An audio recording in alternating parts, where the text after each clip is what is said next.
नमस्कार दोस्तों। आज की कहानी का नाम है ढाबे वाली। रज्जो अपने पति और बेटी के साथ एक छोटे से गांव में रहती थी।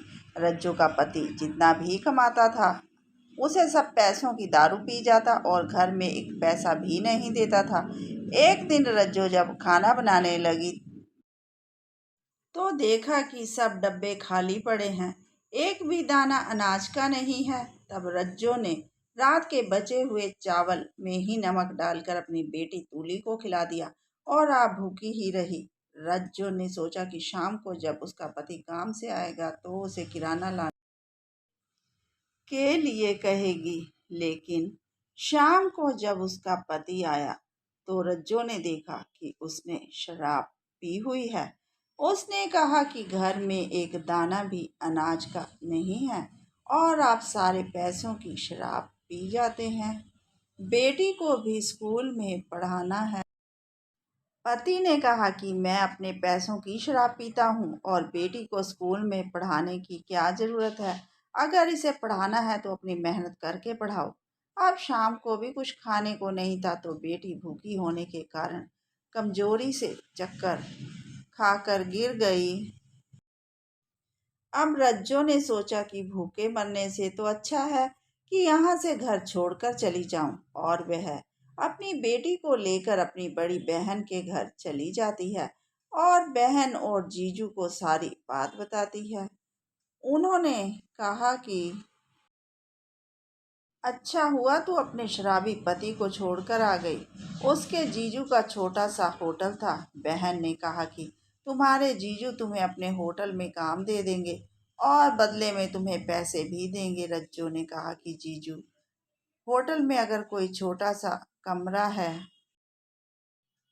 तो मैं वहीं पर रह लूंगी और साफ सफाई भी कर दिया करूंगी और वहां पर रखवाली भी हो जाएगी। जीजू ने कहा कि ठीक है। अब रज्जो वहां एक कमरे में अपनी बेटी के साथ रहती, जिससे होटल की निगरानी भी रहती और साफ सफाई भी रहती। एक दिन होटल के रसोइया को अपने शहर जाना पड़ गया, जिससे रज्जो के जीजू को फिक्र हो गई कि खाना कौन बनाएगा, क्योंकि कस्टमर सुबह से ही आने शुरू हो जाते थे। तभी रज्जो ने कहा कि जीजू, आप चिंता मत कीजिए, मैं खाना बनाऊंगी।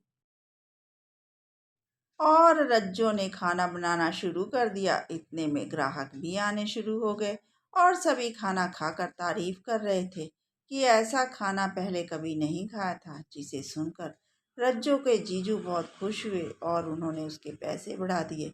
अब रज्जो ने अपनी बेटी को भी स्कूल भेजना शुरू कर दिया था। अब जो भी खाना खाने आता वही बहुत तारीफ करता।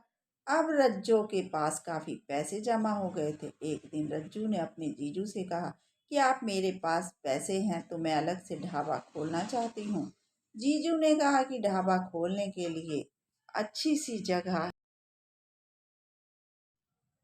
की भी ज़रूरत है।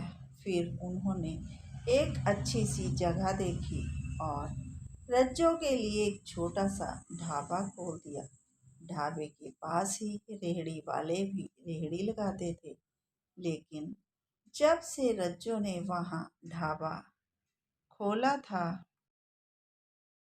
तब से उनके ग्राहक रज्जो के ढाबे पर जाने लगे, जिसे देखकर अब रेहड़ी वाले रज्जो से नफरत सी करने लगे। एक दिन जब रज्जो चूल्हे पर दाल चढ़ाकर पानी लेने गई तो पास रेहड़ी वालों ने दाल में मरा हुआ चूहा डाल दिया, जिसे उसकी बेटी तूली ने देख लिया था। तूली ने अपनी माँ को बता दिया। तभी रज्जो ने सारी दाल गिराकर फिर और बनाई। उसके बाद भी रेहड़ी वाले आराम से नहीं बैठे।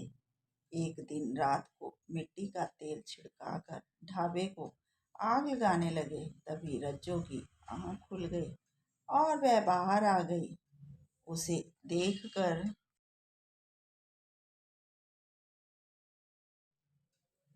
भागने लगे।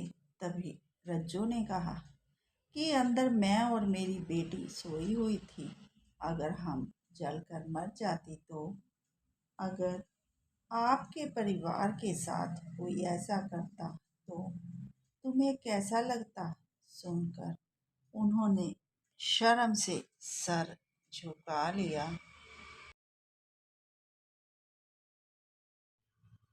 सुबह होते ही रज्जो ने पुलिस को सूचना दी। पुलिस आ गई और उन्होंने एक औरत को परेशान करने के जुर्म में रेहड़ी वालों को गिरफ्तार कर लिया और उन्हें सजा हो गई। अब रज्जो आराम से अपना